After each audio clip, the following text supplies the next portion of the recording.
নারকেল চিংড়ির কারি। আমরা চিংড়ি মাছ খেতেও সবাই খুব ভালোবাসি, আর আমরা নারকেল খেতেও খুব ভালোবাসি। দুটোকে যদি মিলিয়ে দেওয়া হয় তৈরি হয়ে যাবে একটা দুর্দান্ত স্বাদের চিংড়ি মাছের রেসিপি। তো চলুন আমরা যে কোনো অকেশনে বা এই উইকেন্ডেই ফাটাফাটি এই রেসিপিটা ট্রাই করে নিতেই পারি। পুরো রান্নাটা আমরা সর্ষের তেলে করব। তো 2 চামচ সর্ষের তেল আমি এখানে যোগ করে দিলাম, 3 চামচ সর্ষের তেল যোগ করলাম। এবার আমরা এই তেলটা, আমার প্যানটা গরম হয়েই ছিল কড়াইটা, আর এখানে আমরা নুন হলুদ মাখিয়ে নেব এই চিংড়ি মাছটায়। এটা গলদা চিংড়ি, আর এইখানে চিংড়ি মাছে খুব ভালো করে আমরা নুন হলুদ মাখিয়ে নেব। নুন হলুদ ভালো করে মাখিয়ে নিয়ে তেলটা গরম থাকবে, আঁচটাও ফুল আঁচ থাকবে। এই গরম তেলে ফুল আঁচে আমরা এটাকে রান্না করব। চিংড়ি মাছ খুব বেশিক্ষণ রান্না করবেন না, জাস্ট 3 থেকে 4 মিনিট বা 2 থেকে 3 মিনিট। এই যে আমাদের মাছের যে কালারটা দেখছেন, এই কালারটা এপিট ওপিট একটু চেঞ্জ হয়ে যাবে, তাহলেই এটা তৈরি হয়ে যাবে। মাছটাকে যদি বেশি করে রান্না করে নেন তাহলে পারে এটা একদম চিউই টাইপের হয়ে যাবে, এর টেস্টটা কিন্তু একদম অন্যরকম হয়ে যাবে, স্টিফ হয়ে যাবে, খেতে ভালো লাগবে না। তো তাই জন্য আমরা এটাকে এরকম হালকা করে ভেজে তুলে নেব। আর আবারও বলছি, আঁচটা কিন্তু জোর আঁচেই কিন্তু করবেন। তো এবার এটাকে আমরা তুলে নেব। একটুখানি এরকম একটা পাত্র সাইডে রেখে একটু তেলটা এরকম ছড়িয়ে নিয়ে আমরা তুলব। একটু গায়ের কাছে ধরুন কড়াইটার, তাহলে তেলটা ঝরে যাবে। একটা একটা করে মাছ এইভাবে ছড়িয়ে নিয়ে তেলটা আমরা তুলে নেব। এবার এই বাকি তেলেই আমরা রান্নাটা করব, তাই তেল শুদ্ধ তুলবেন না, একটু সময় নিয়ে তেলটাকে ঝরিয়ে তারপরে তুলুন। এবার এই তেলের মধ্যে আপনার যদি মনে হচ্ছে আপনার অনেকখানি মশলার দরকার, তাহলে আর একটু তেল যোগ করতে পারেন। আমার এই তেলের মধ্যেই হয়ে যাবে। আমি এখানে কিছু শুকনো ফোড়ন হিসাবে মশলা ব্যবহার করব। যেমন আমি এখানে একটা শুকনো লঙ্কাকে ফাটিয়ে দিয়ে দিলাম, এতে ভালো ফ্লেভার অ্যাড হয়ে যাবে। এবার এই শুকনো লঙ্কাটা একটুখানি যখন তেলের মধ্যে মিশে যাচ্ছে, সেই সময় দিয়ে দেব আমরা এখানে একটুখানি জিরে, 1/2 চামচ জিরে আমরা এখানে দিলাম, গোটা সাদা জিরে যোগ করছি। আর কিছুটা জাভেত্রির টুকরো, একদম গোটা জাভেত্রি দেবেন না, জাভেত্রির টুকরো দেবেন। এই সমস্ত রান্নায় জাভেত্রি খুব ভালো স্বাদ আনে। একটা বড় পেঁয়াজ, একটু আদা, আর বেশ কয়েকটা মানে 7-8 কলি মতন আমি গার্লিক মানে রসুনের বড় কোয়া, আর লঙ্কা আপনার ঝাল অনুযায়ী আমি 2টো লঙ্কা ব্যবহার করেছি। এই রকম আমরা দাঁড়া করে মিক্সিতে বেটে নেব। তো খুব একটা স্মুথ পেস্ট কিন্তু করব না, এই টেক্সচারটা আমাদের দরকার, তাই জন্য আমরা এরকমভাবেই এটাকে বাটবো। এবার এই হাই ফ্লেমেই কিন্তু গোটা রান্নাটা করছি। যখন ফ্লেম কমিয়ে দেওয়ার কথা বলবো তখনই আমি বলবো যে তখন ফ্লেমটা কমিয়ে দিতে হবে। তো এরকম হাই ফ্লেমে এটা খুব ভালো করে আমরা ভাজা ভাজা করে নেব। একদম দেখুন সমস্ত মশলাগুলোর কালারগুলো একদম সবজির কালারটা চেঞ্জ হয়ে গেছে কিন্তু। তো এইভাবেই হাই ফ্লেমে রান্না করব। আর এইভাবে আপনার এই সময় আমরা দিয়ে দিচ্ছি 1 কাপ মতন টমেটো বাটা।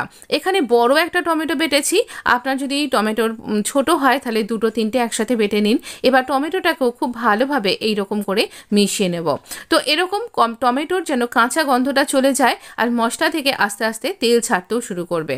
তো এরকমভাবেই হাই ফ্লেমে এটা রান্নাটা করছি কিন্তু এখনো পর্যন্ত। এবারে আমি না কিছুর 1 কাপ মতন নারকোলকে একটুখানি দুধের সাথে বেটে নিয়েছি, সেটা আমি এখানে যোগ করব। কিন্তু তার সাথে আমরা দেব এখানে নুন, স্বাদ অনুযায়ী নুন আর হলুদ দেব। মাছে আমরা নুন হলুদ দিয়েছি, তাই সেই বুঝে আপনি গ্রেভি যতটা রাখছেন সেই অনুপাতে আপনি নুন হলুদ দিন।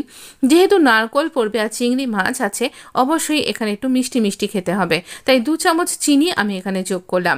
এবার এই নুন হলুদ আর চিনিকেও একসাথে ভালো করে কষিয়ে নিতে হবে সব কিছুর সাথে। বেশি মশলাদার খাবার যদি আপনি পছন্দ না করেন অথচ টেস্টি খেতে পছন্দ করছেন, তাহলে এই রান্নাটা আপনার জন্য একদম পারফেক্ট। এবার ওই যে মিশ্রণটা আমি বললাম বেটে রেখেছি, সেইটা আমি এখানে দিয়ে দেবো। এই সময় আমি আঁচটা কমিয়ে দিয়েছিলাম যাতে আমার এই নারকোল আর এই দুধের মিশ্রণটা ফেটে না যায়, তাই এরকমভাবে আমরা এটা দিয়ে দিলাম। দিয়ে এরপর থেকে আমরা আঁচটা কমিয়ে রেখেই রান্নাটা করব, কারণ কড়াইটা খুব হিট হয়ে গেছে। আমার যে সমস্ত মশলাগুলোকে ভালো করে কষিয়ে নেওয়ার ছিল সব কিছু ভালোভাবে কষানো হয়ে গেছে। আমি বলবো এই উইকেন্ডে এই রান্নাটা অবশ্যই ট্রাই করুন, অনবদ্য লাগবে খেতে। বা যেদিনকে আপনার বাড়িতে স্পেশাল গেস্ট আসছেন সেদিনকে অবশ্যই ট্রাই করুন। এবার ভেজে রাখা চিংড়ি মাছগুলোকে আমরা এখানে দিয়ে দেব। দিয়ে আমরা মিক্সি ধুয়ে আরেকটুখানি দুধ দিয়ে এইভাবে নারকোলের দুধটা অ্যাড করে দিলাম। এখানে নারকোলের যে পরের দিকে যে দুধটা ছিল সেই নারকোলের দুধটা অ্যাড করে দেওয়া হলো। আর দেবার পর আমরা এটা চাপা দিয়ে 5 মিনিট ধিমে আঁচে হতে দেব। কিন্তু এই লঙ্কাগুলো ফাটানো যাচ্ছিল না, তাই কাঁচি দিয়ে কেটে আমি 2টো লঙ্কাকে এভাবে দিলাম। এই লঙ্কার একটা ঝাল আসবে না, অথচ একটা ফ্লেভার অ্যাড হয়ে যাবে, খেতে দুর্দান্ত লাগবে আর অনবদ্য খেতে হয়েছিল। আমার রেসিপি যদি আপনি ট্রাই করে থাকেন তাহলে এই রেসিপিটা মাস্ট ট্রাই করুন। তো এখানে দেখুন আমি শাহি যে বেঙ্গলি গরম মশলা হয় সেই গরম মশলা আমি এখানে অ্যাড করলাম। খুব তাড়াতাড়ি আমি সত্যি সামনে অনেকগুলো উৎসব আসছে, সেই উপলক্ষে গরম মশলার ভিডিও আপনার সাথে শেয়ার করব। এখনও যদি চ্যানেলটা সাবস্ক্রাইব করে না থাকেন তাহলে শিগগিরই করে সাবস্ক্রাইব করে নোটিফিকেশান বেলটা অন করে দিন, আপনার নিশ্চয়ই ভালো লাগবে।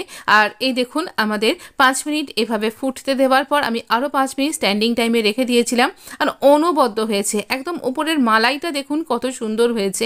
আপনি নারকোলের এই রকম রেসিপি অবশ্যই ট্রাই করতে পারেন, ভীষণ ভালো লাগবে এইটুকুনি বলতে পারি। মানে কোথা দিয়ে যে আপনার মানে সানডেতে করছেন তো সেটাও স্পেশাল হয়ে যাবে, উইকেন্ডে করছেন বা উইকডেজে করছেন তাহলেও সেটা স্পেশাল হয়ে যাবে। তো অবশ্য করে ট্রাই করুন, আমি বলবো এই উইকেন্ডেই ট্রাই করুন। চ্যানেলটা সাবস্ক্রাইব করে রেখে দিন, আরও অনেক ভালো রেসিপি আপনার জন্য আমি নিয়ে আসতে চলেছি। ভালো থাকবেন, সুস্থ থাকবেন, আর আজকে তো বিশেষ করে নোটিফিকেশান বেলটা কয়েকবার চেক করবেন, কারণ বেশ কিছু ভিডিও আপনার জন্য আসতে চলেছে। ভালো থাকবেন, সুস্থ থাকবেন, আর এরকম হেলদি রেসিপির জন্য চ্যানেলটা অবশ্য করে সাবস্ক্রাইব করে রেখে দিন, অনেক ভিডিও আসবে আপনার জন্য। খুব ভালো থাকবেন, বন্ধুদের মধ্যে শেয়ার করতে কখনোই ভুলে যাবেন না। যিনি চিংড়ি খেতে ভালোবাসেন তাকে তো অবশ্যই শেয়ার করতেই হবে। ধন্যবাদ।